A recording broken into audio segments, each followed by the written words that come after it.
দেখি আজকে কপালে কি খাবার আছে।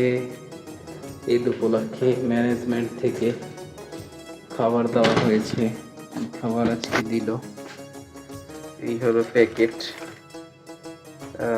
দুইটাই নিয়ে যেটা কিনে আনছি আর এটা পেয়েছি, আগে জানলে তো কিনতাম না। ঈদ উপলক্ষে দুপুরে পাইনি, রাতে পেয়েছি। তো আপনাদেরকে দেখি ক্যান্টিনে গিয়ে তারপরে দেখাবো। আগে দুইটা হাতে নিই, তারপরে ক্যান্টিনে গিয়ে বাকিটা দেখাচ্ছি।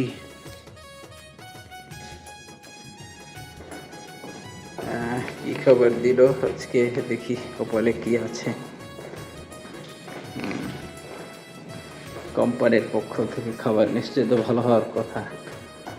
দেখি আল্লাহ কি দিচ্ছে। দরজার পাথরটা সরাই দিই, দরজাটা আটকিয়ে যাক, পরে আবার ইয়ে করা হবে।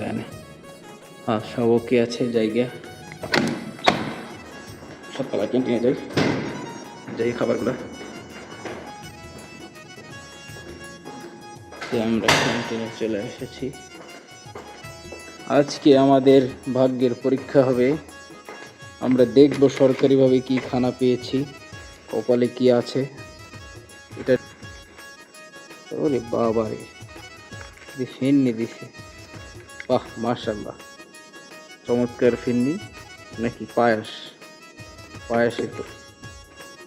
বাকি আর কি আছে দেখি। ঈদ উপলক্ষে বছরের সেরা খানা কোম্পানির পক্ষ থেকে। নাকি এর ভিতরে কি? ও মা, মুরগির ঠ্যাং আর আন্ডা, ভেরি গুড। তারপরে আবার কি? কোল্ড ড্রিঙ্কস, ও ভেরি গুড। তারপরে কি রয়েছে? দেখি। এটা মনে হয় গরুর গোসার পোলাও। দারুণ দারুণ হবে। বইয়া বড়ি কোপাই বসে বসে খাই। তো দেখাইলাম ঈদের স্পেশাল খানা। সরকারিভাবে দিয়েছে, কোল্ড ড্রিঙ্কস সহ। আর এক ভাই ডিম খেয়ে পাচ্ছে না, আমাকে দিয়ে দিচ্ছে, ভেরি গুড। শরীরে অ্যান্টিবডির দরকার আছে, দেন। শুধু ডিম নয়, যা পাবো তাই। পেটে ক্ষুধা 180 ডিগ্রি। আজকের মতো বাই বাই, রাখি। এই হলো আমাদের ক্যান্টিন। আজকে ক্যামেরা যথেষ্ট ঘোলা আসতেছে।